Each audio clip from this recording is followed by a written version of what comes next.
And now, I am pleased to introduce you to Dr. Selina Neri.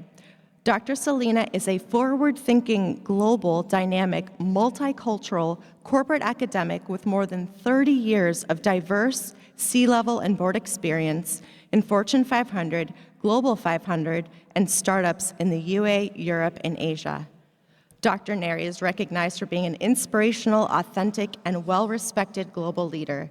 She's included in this prestigious Thinkers 50 Radar 2025 list of the world's most influential management thinkers for her important contribution to leadership development and making generations future ready. She is CEO, Dean, and co-founder of the Institute for Future Readiness, a capacity builder in future readiness dedicated to making generations future ready through relevant educational programs, experiences, and research. She is a senior fellow of the Center for Governance Public Investment Fund, driving thought leadership in research and board education. She is professor of leadership and corporate governance at Holt-Ashridge Executive Education. She holds a Ph.D. in business management from the British University in Dubai, an MBA from the University of Clemson in the US, and a BA in economics from the University of Parma in Italy. Please welcome Dr. Selina to the stage. Good morning, everyone, and thank you for coming to this super session on a Sunday morning at 9:30 a.m. about a topic that is becoming highly interesting for many people and organizations, future readiness. What does it mean, what it doesn't mean, and how can we help ourselves, our clients, and our organizations to be ready for the future? And we will also discuss whether we can ever really be ready for the future. So where to start about talking about the future? We start from the past.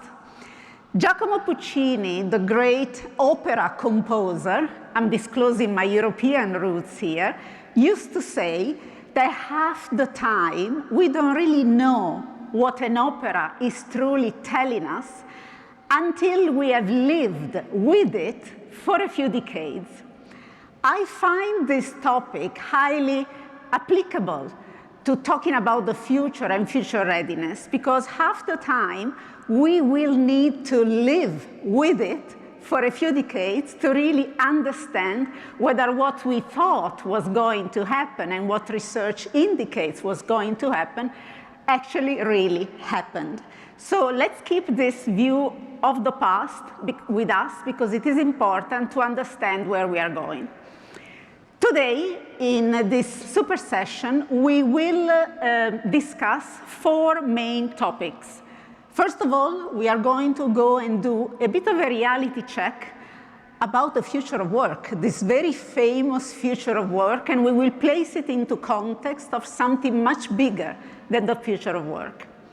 Then we will deep dive straight into what is future readiness, where is it coming from, and how is it going to help me move the needle of developing future-ready talent. We will then go through a series of interesting dead ideas, ideas that still stick around. We have been carrying them like a backpack for quite some time, and we need to be mindful of these ideas being around because they do not allow us to unleash the full potential of talent in making talent future ready. And last but not least, we will discover together a series of very practical, game-changing practices that can help us move the needle and change the game of developing future-ready talent. My promise to you today is that I will not ask you to embrace uncertainty, because I think there are way too many people asking us to embrace uncertainty, and I also will not ask you not to be concerned about the future, because given that so much of our identity is developed and nurtured through the work we do, it is, of course, natural and human to have some level of apprehension about the future. So let's start with a reality check. The famous future of work is getting a lot of attention in the press, in social media. We have influencers, scientists, bloggers, vloggers, research telling us what this future of work is supposed to look like. And at the moment, there is quite an emphasis on the technical side of the future of work, meaning what is the impact that AI and digital technology are going to have on the way we will work in the future. So it is quite a unilateral view of what might happen in the future. And there is a problem with this view because it doesn't allow us to embrace a bigger picture, a more holistic picture, because if we embrace and understand the more holistic picture, we will also be able to take practical steps to go from where we are today to where we might end up in the future. I have a series of problems with the current view of the future of work. First of all, heavily mapped out by technology. As someone who has worked for 26 years in the technology sector, starting here in the United States, I do know and understand that technology is the big revolution of our time, just like it was the big revolution a few centuries ago. However, it is one of many elements that are mapping out where we are going in terms of talent development, and of course, the type of questions that we need to ask ourselves and our organizations to eventually do what? Thrive in the future, which is a future made of the future of life and the future of work.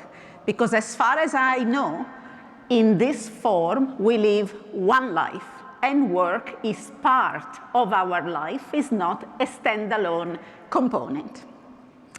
So first of all, one of the biggest issues with the current view of the future of work is that it is presented to us as a destination. Do certain things, get certain skills, and you will arrive at your destination.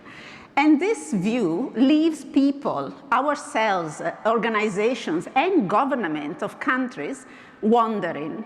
So now that I know these are the skills I need to get for the future, how do I get there? Where do I go from where I am to where I need to be?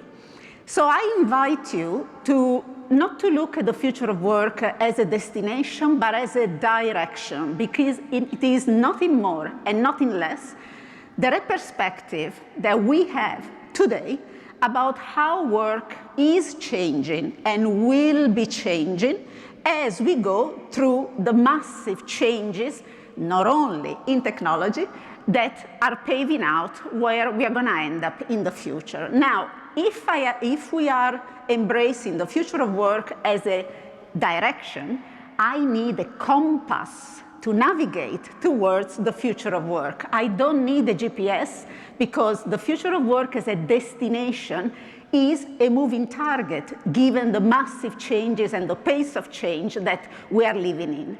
So I can't give anyone a GPS with a list of instructions to follow to get to a place where we aim to be future ready. But we will discover in a moment that we are never really future ready.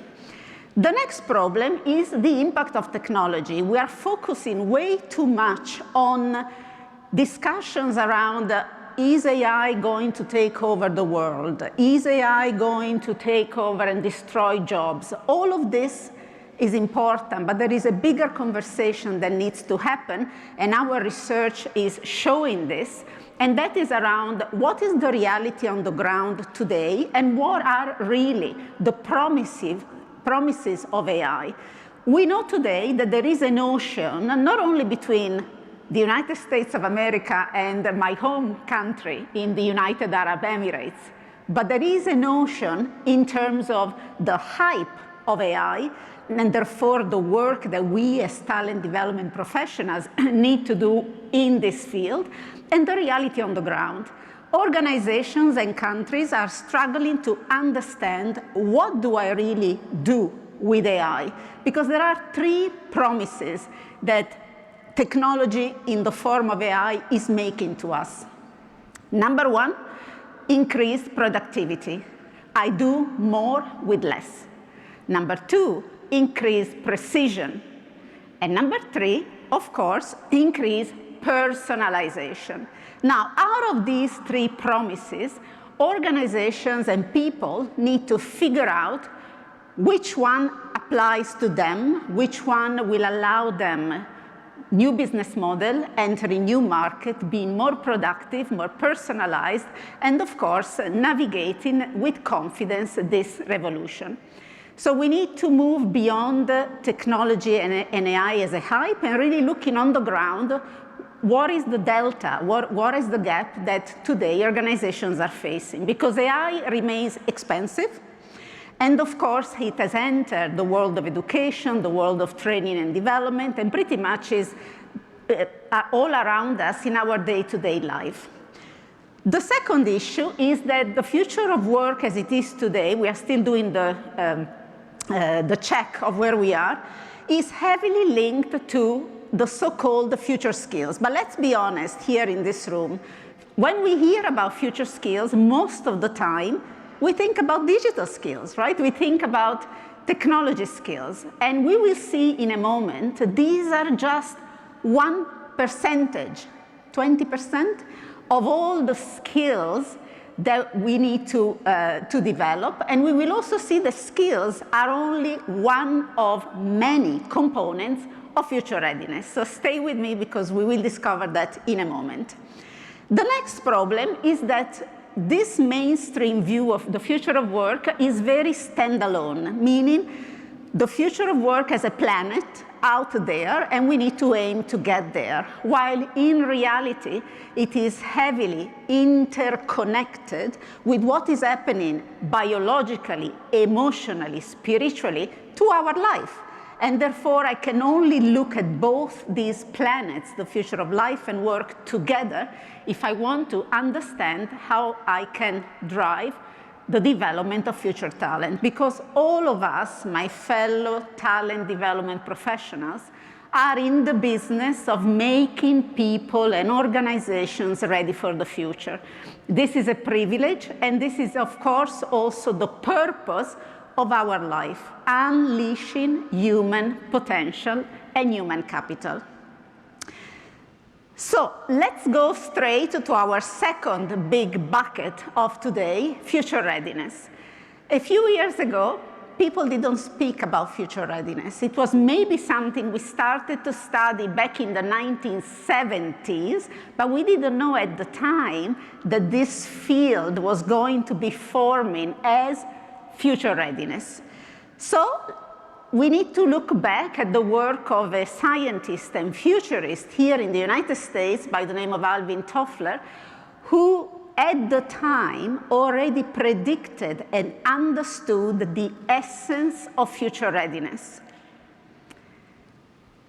The illiterate of the 21st century will not be those who cannot read or write. It will be those who cannot learn, unlearn, and relearn. Those who can learn, unlearn, and relearn, which is the business we are in.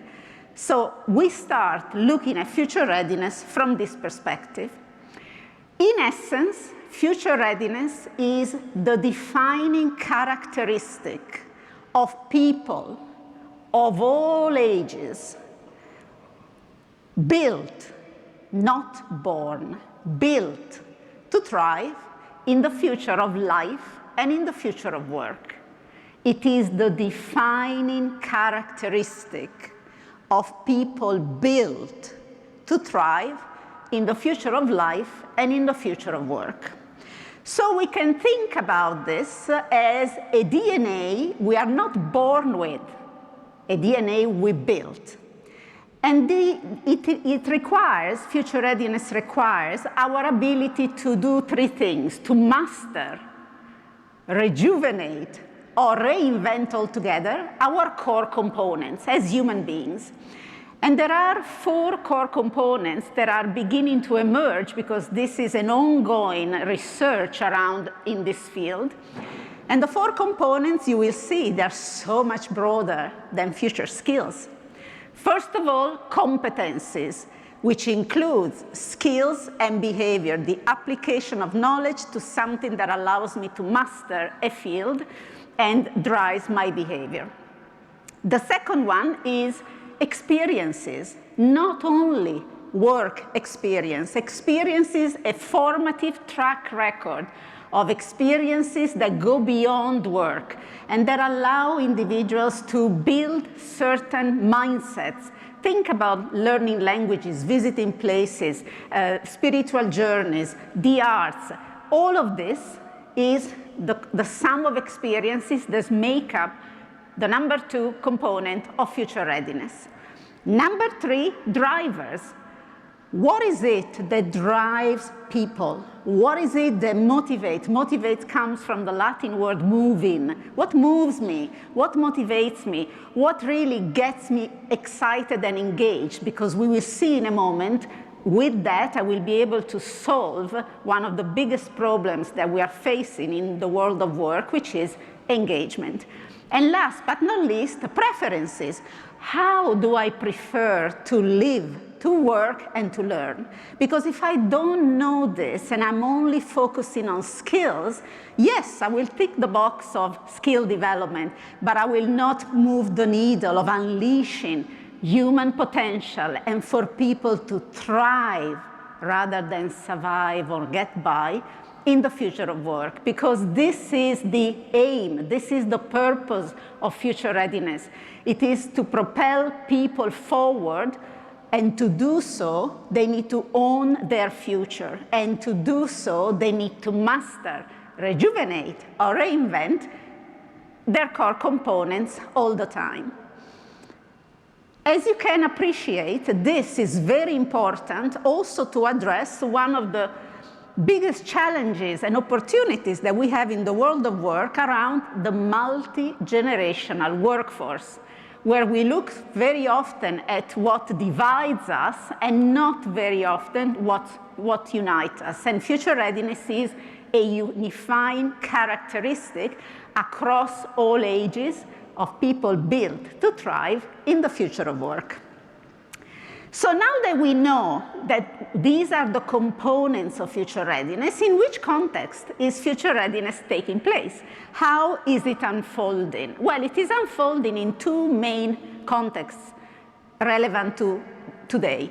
One is the future of life and what is happening in the future of our life. Because if we don't understand that, we won't be able to really change the game of developing future talent. As you know, we are all set to live the 100-year life. Technology is heavily allowing us to go for longevity, which is living a healthier and happier life for the long run. What is happening in the future of life is also that we will work in our 60s, 70s, 80s, at times even in our 90s, as long as we are, of course, healthy. And I can see some of you are probably wondering, how on earth am I going to work into my 70s, 80s, or 90s? Is that something I really want? We have news for you, and this is why we need to understand the future of life. Because we're not going to work in the same way we have been working for the past, in my case, 30-odd years. We are going to change the way we work because we are breaking the system that we have inherited over at least 150 years, which sees human beings being born, being educated at whatever level, going into work, and into retirement. So this linear progression of education, work, and retirement is being disrupted. And therefore, we will no longer have this trajectory. We will have what we call life loops.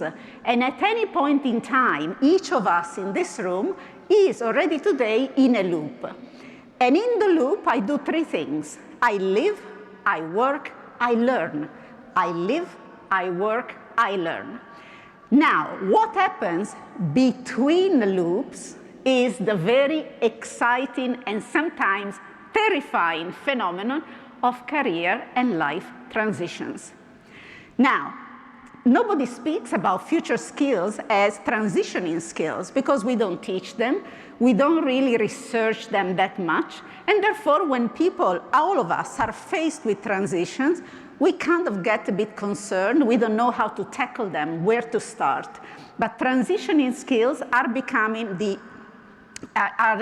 very important to future readiness because over the 100-year life, along this trajectory, I will need to be able to transition many times, and we will discover in a moment what that means.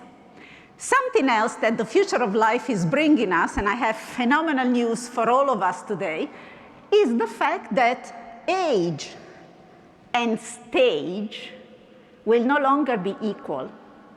So for instance, people in their 20s, today we look at them stage, early career.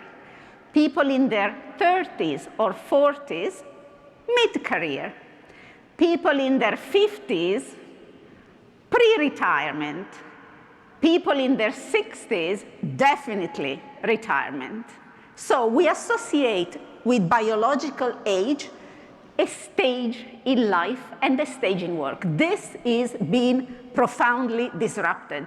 Well, the fact that I'm here today and I made my purpose future readiness already tells you I'm probably not in the stage of pre-retirement.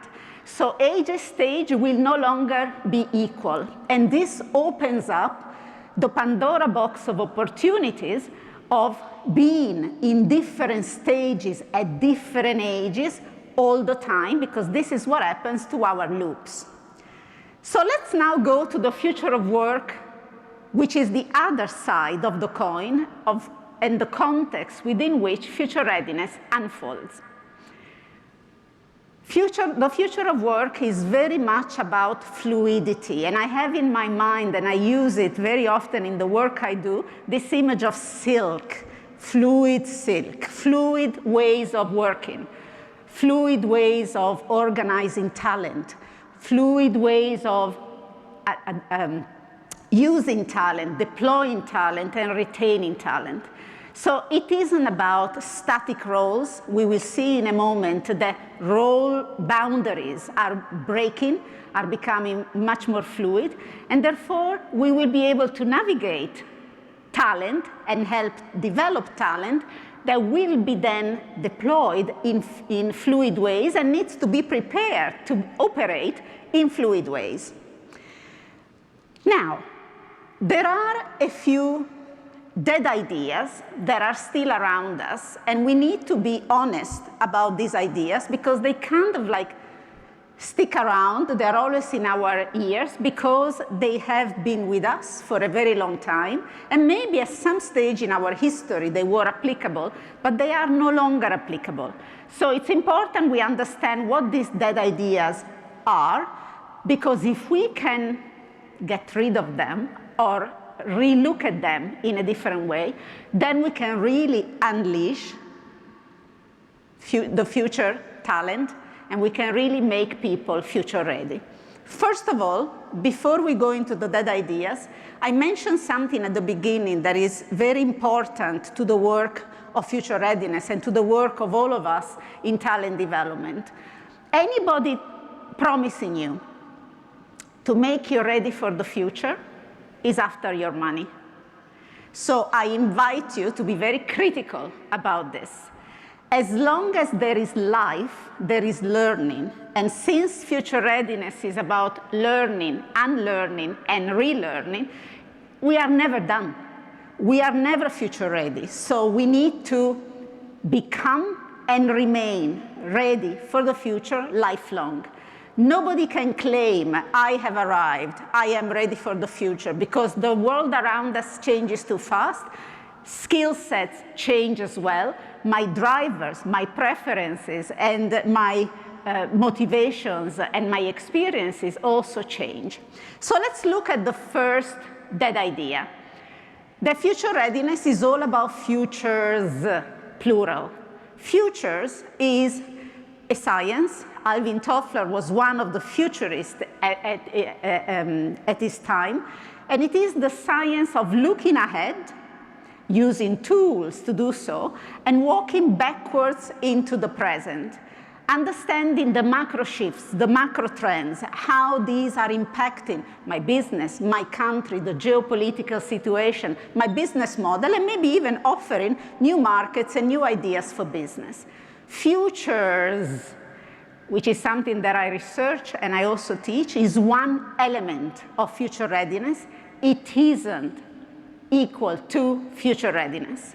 This is important because in a new field, we need to hold on to definitions, and the potential for development of a field of sciences rests with the clarity of its definitions. The next dead idea is that future readiness is all about future skills. It isn't. Future skills are one element, and we can discuss what belongs and doesn't belong to future skills. We will do it in a moment. But it isn't all about future skills, because to be able to have people come on the journey of future readiness, I need to look at their core components, the core components that we have to master, rejuvenate, or reinvent altogether.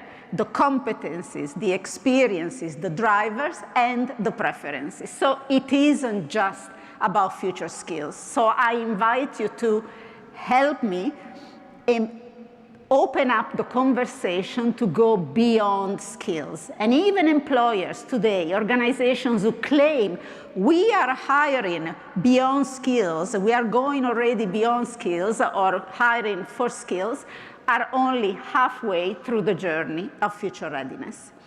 The next one is the idea that future readiness is all about AI. And often when I meet new people and they maybe are not familiar yet with future readiness, they ask me, so what you do is really about tech, it's really about digital.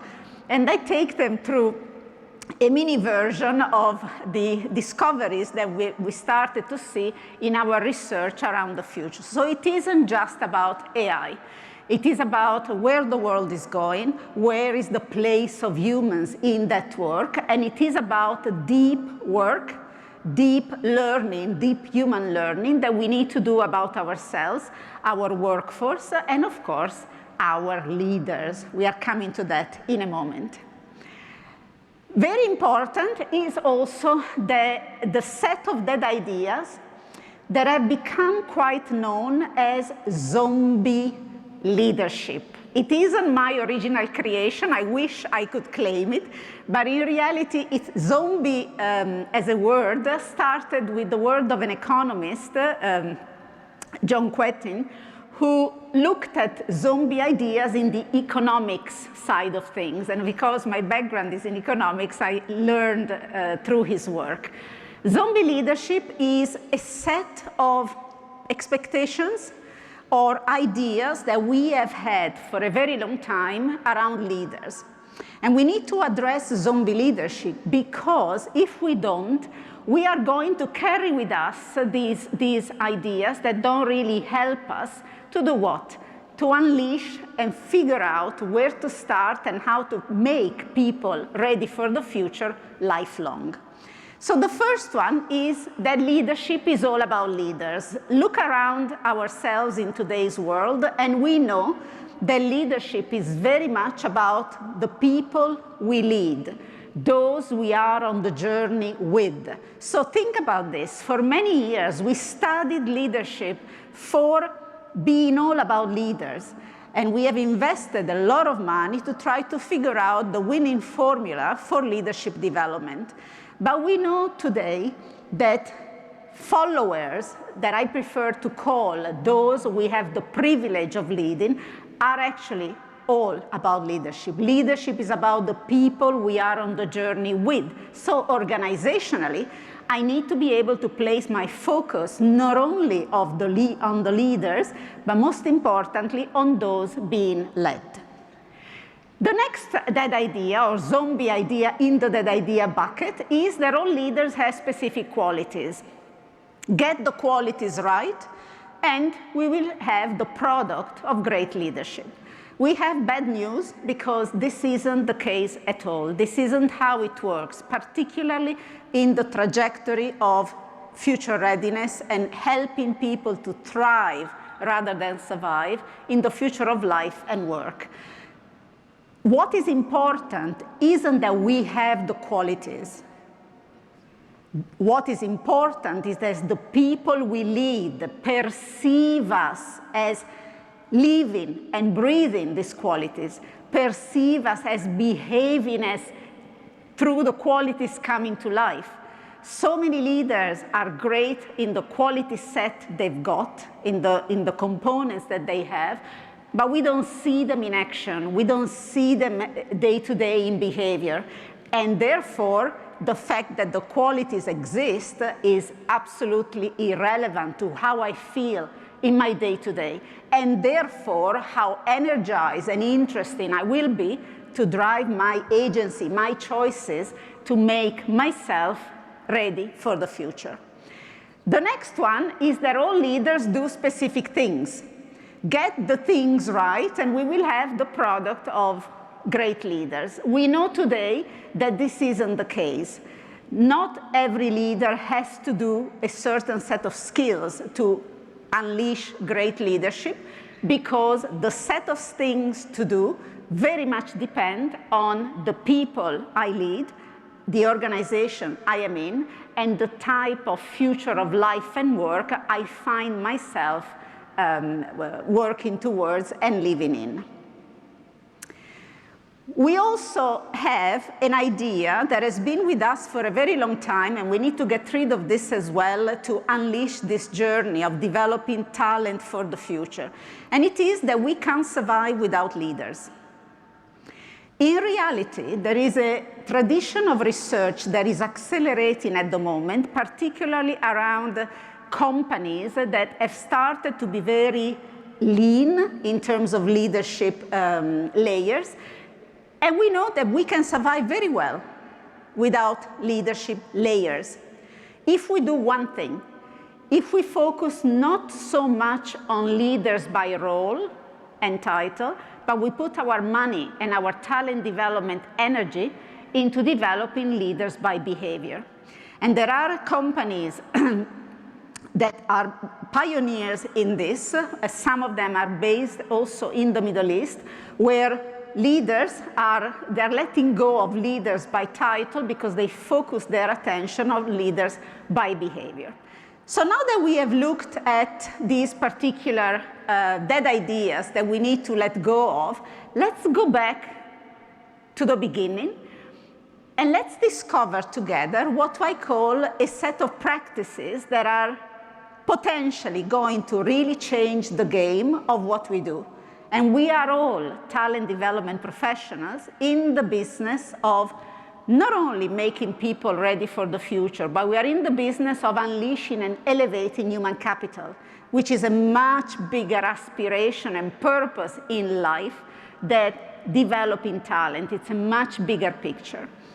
So to change the game, we need to start being honest with ourselves. And I'm going to propose some practices that are beginning to emerge as really game-changing. They can really move the needle, and they might look like a bit of unorthodox in their nature and in their essence.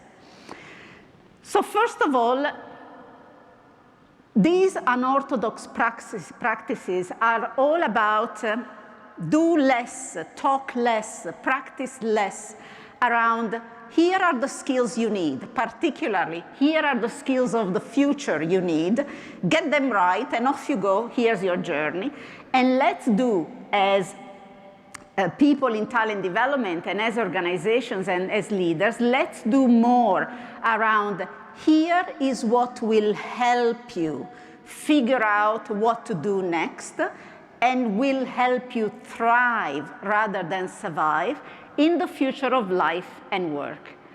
This is a massive difference. There are two things happening here. One is I am letting go of a list of skills that some major reports every year indicate these are the skills of the future. They're very useful in setting a highway, a direction, but they are not very useful in helping us figure out where do I go from where I am to where I need to be. And we are putting the agency, the intentionality back on us, back on the people, back on us to figure out what is it that I need to do, how I need to master, reinvent, or rejuvenate my core components to be able to not only have a job in the future, because that isn't the goal, but to thrive rather than survive in whatever I will do in the future. The next one is about, and here I'm really controversial, let's stop assessing skills only, because this is only one side of the story.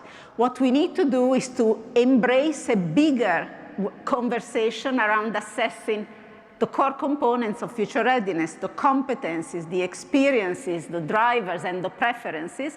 And when I say assessing, I don't mean running tests only. I mean really understanding with the team of people we work with, whether our clients, our own teams, or our organizations, what moves these people, what competencies do they have, which experiences beyond work have they been exposed to, and what drives them. Because then I will be able to sort the equation, not only of how I transition into future roles, but also how I do so and have fun and be energized along the way. The next dead idea is about stop looking at learning as learning interventions. As a professor of leadership and governance, I am guilty myself in the past to have proposed, designed, and delivered learning interventions. But we need to move a little bit beyond learning interventions to really, really embrace what is emerging as a key step change in our field, the creation of learning ecosystems. Learning ecosystems are flexible and fluid system of learnings that break the boundaries of one team, one set of people in one organization, and bring stakeholders together on a journey of learning. And we can discuss maybe in the Q&A a little bit later how do I create learning ecosystems, because they go beyond the boundaries of my organization or my role or my function today. Next, I invite you to relook at the traditional way of articulating employee value propositions. We know today there's quite a lot of research indicating that we have to embrace employee value propositions, which is the promise we make to one another when we take up a role or we offer a role and we offer to join us, to include making people ready for the future. So for instance, in a talent acquisition conversation, what we would like to practice is, look, nobody expects that you're going to stay with us forever, not in today's world. But I promise, organization, I promise you that whatever the time we will be together, we will help you master, rejuvenate, or reinvent your core components so that you will be better off for the future by the time you decide to leave. These conversations are becoming very, very powerful because people change roles. Why? Yes, we want to get paid, well paid for what we do, but most importantly, because we want to learn. We want personal and professional development when we go and work either for ourselves or for others. The next idea is around, please open up the world of coaching beyond top team and high potentials. LinkedIn in California just announced a few months ago offering coaching, not coaching through AI solutions, human coaching to everyone. Why is this important? Because one of the biggest crises we have been facing for decades is engagement. And what is engagement? Is the extent to which I bring my intellectual energy, my emotional energy, and my physical energy to everything I do. We keep on measuring engagement, but we, unfortunately, are not moving the needle. We come to that in a moment. So by making coaching available to everyone, I do two things. I invite people to do the deep work on themselves, and I show as the promise I made in my employee value proposition, that I really look after their personal and professional development. Next, please let's start, or better, let's stop offering people mentoring programs. And now you're going to go, this woman is completely mad. And I am someone who has championed mentoring. I have developed mentoring programs. I am a mentor, and I have been mentored a couple of times by phenomenal leaders. But in today's world, in the context of future readiness, we need to do less of prepackaged mentoring programs and do more in teaching people, in helping them understand, how do I find a mentor? What can I expect from a mentor? What is the duty I have vis-a-vis this mentoring relationships? And how is it going to fit in the bigger picture of becoming and remaining future ready? The next dead idea is around shifting or integrating in mentoring as we have it today, typically senior people mentoring juniors, because we believe that senior people are wiser, that senior people have it all figured out, they are experienced. We need to institutionalize reverse mentoring, where juniors mentor seniors.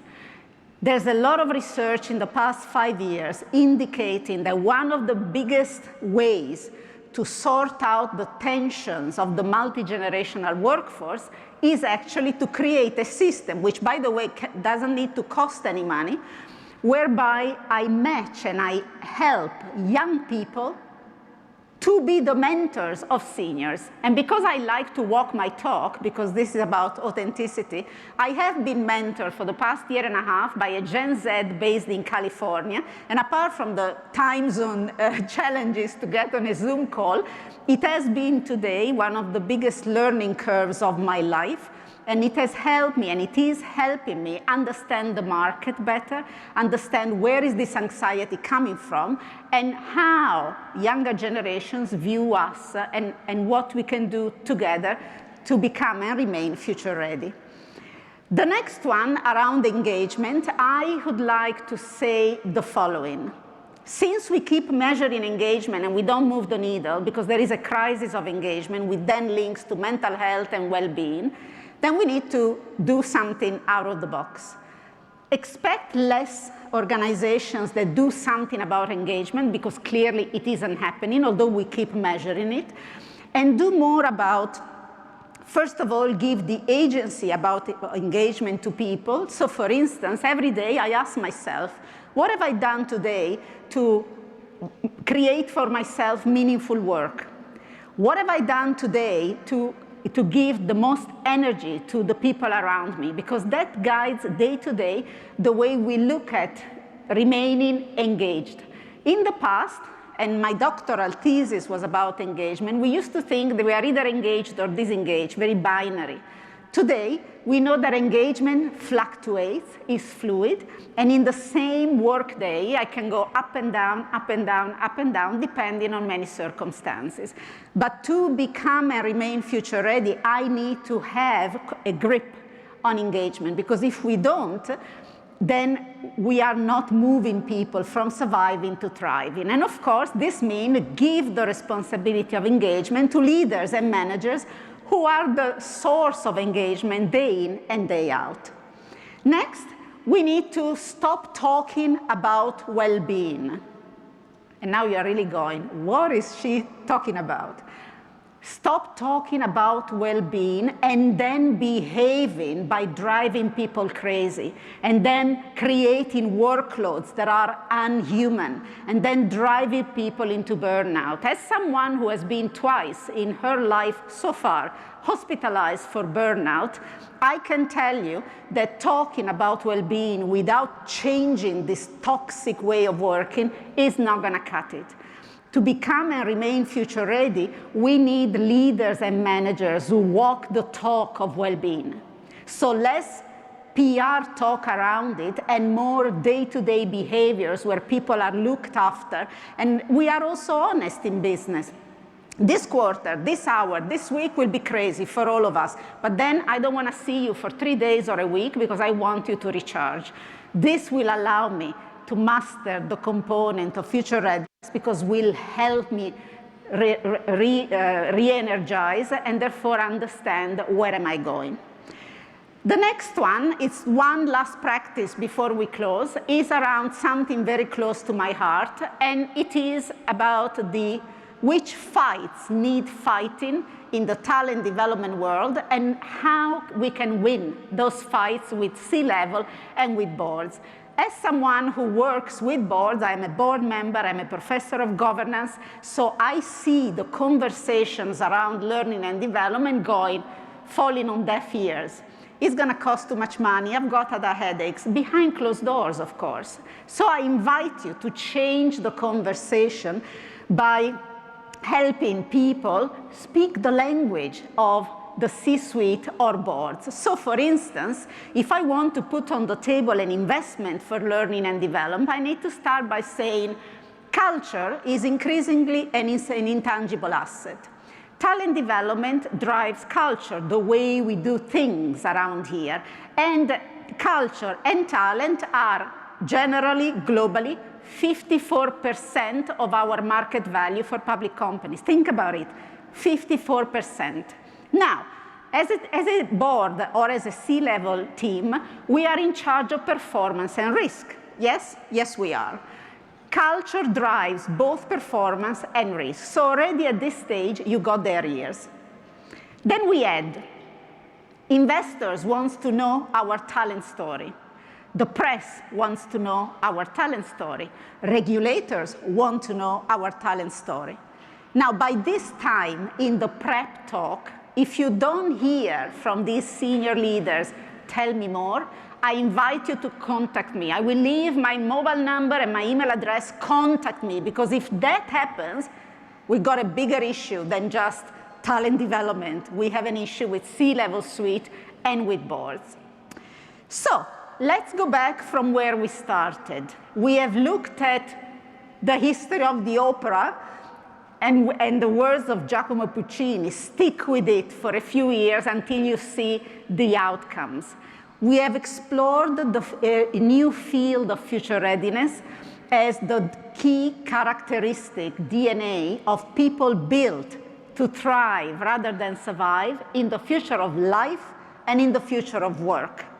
Therefore, I invite you to join me on this journey where a lot of work is needed to make people ready for the future and to keep them on the trajectory.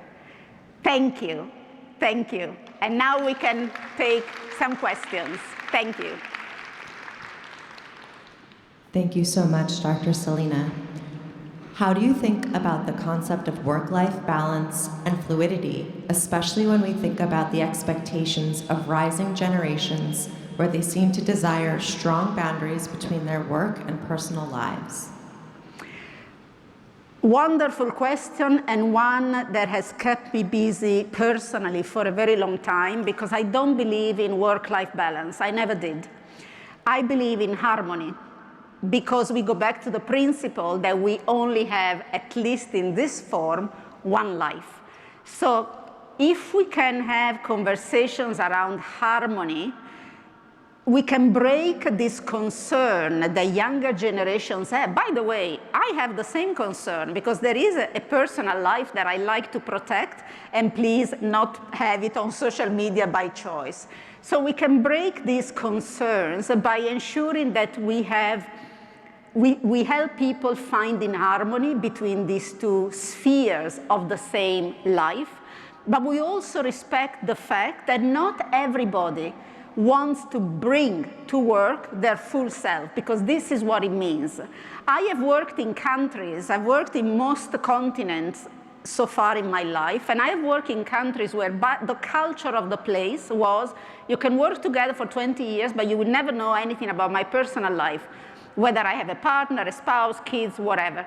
So we have to respect where people are coming from, but we have to help young people to understand that harmony doesn't mean compromising personal sphere, and also respect the fact that we can learn from them a different way of living life at work and living an harmonious and well-balanced life with the work we do.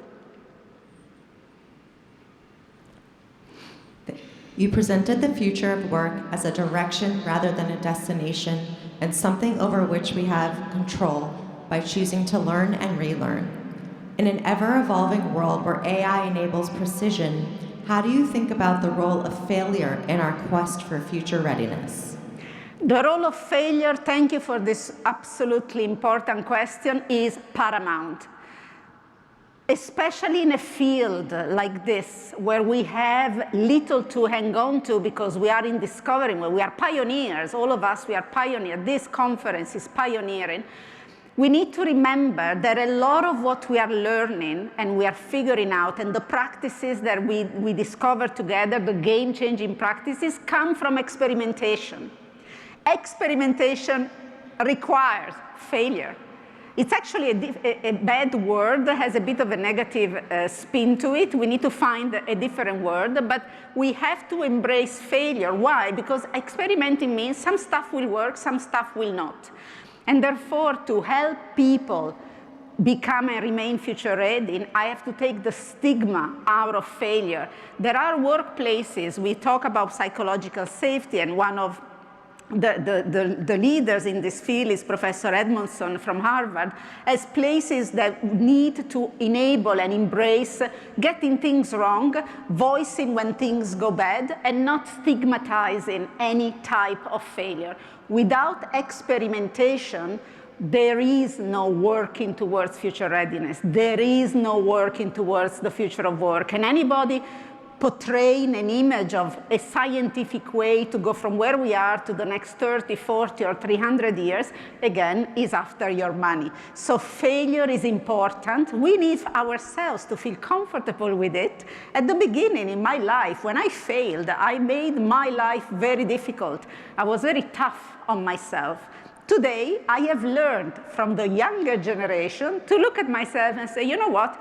It didn't work. I failed, but I failed fast, so there wasn't a lot of investment that got lost in this.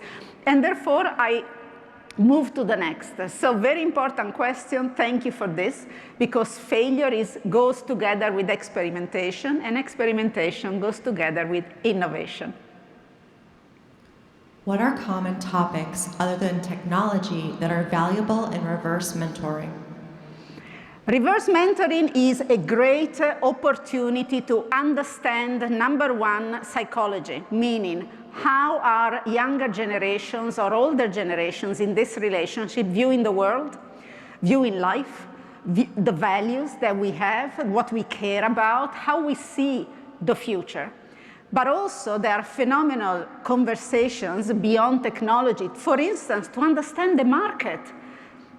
Younger generations are the movers and shakers of many markets. If I am a bank, younger generations, by the way, have also in their hands a lot more wealth that we used to have when we were young, and I am a Gen X, right? So I can have conversation about business models, new ways of thinking, new ways of doing things, new ways of experimenting. I can have conversations about entering new markets. Conversations around how I see leadership behavior, how I see or I don't see the role of leaders, for instance, in enabling true well-being at work, and therefore how we understand together the moving from surviving at work, getting by at work, all the way to thriving, to be energized, to feel this is where I'm supposed to be at any point in life, because that is a life worth living. How do we create learning ecosystems? What does that practically look like? A learning ecosystem, and this is an example I have learned from one of my clients in Japan, is a program where I bring together selected people from my team or my organization with our clients. Think about this.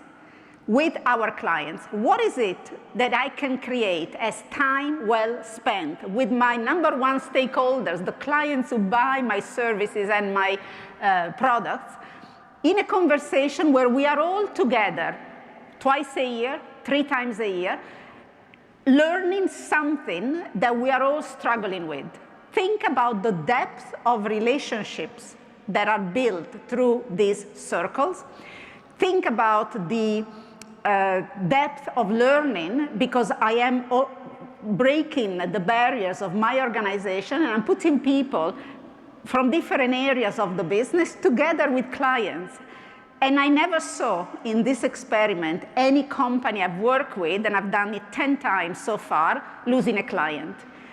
I've seen learning circles built with suppliers. I've seen learning circles, especially in the United Arab Emirates, where I live and do some of my work, with the government, where companies, private entities, create a system of learning, typically in experimentation mode, with members of the government, for instance, to understand new regulation that we need, or regulation we need you to relook at because it's not working for us, or figuring out what's the next big thing ahead for us as a business or for us as a country. They don't cost a lot of money, number one. They cost a bit of logistics, and of course, the comfort and common purpose of these stakeholders to come together on a journey of learning.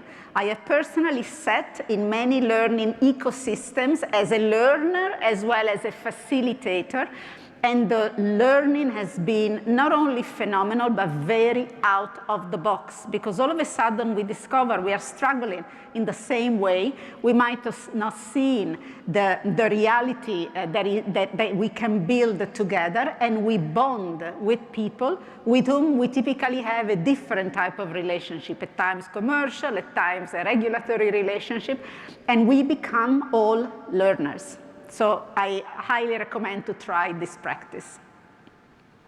Thank you. And for our last question, how do we balance employee preferences in the context of a business that has specific customer needs or regulatory requirements, regardless of what an employee prefers in their work life? Thank you for the question, because preferences are important, but of course, we are there to deliver value to a business. And there are constraints in every business and in every part of the world. So I have to do the calibration, what I call the calibration of personal preferences with what is allowed culturally, legally, and what is right for the business. At the moment, we are doing calibration, but we are suffering from less investment of time in explaining people, I know you prefer to work in this way, and I know this is what makes you who you are and energized, but in this business, out of these 100 things that you prefer, we can do 70. We can do 30, we can do 50. So we have to help people accept that there are limitations, there's never the perfect match, and therefore give them tools to understand that we are not disregarding the preferences. We are calibrating them to eventually get to where we need to go. And remember the value proposition with this employee. For as long as you will be with us, I will help you to remain relevant, to rejuvenate, reinvent, or master your core components. The art of compromise is an art that we need to learn and teach also to the younger generations. Any other question? Those are all the questions. Thank you so much, Dr. Selina, and thank you for attending this session. I encourage you to complete the session evaluation located on the conference app and the ATD25 virtual platform. Please enjoy the rest of your conference experience, learning, and networking. Thank you. Thank you so much. Thank you.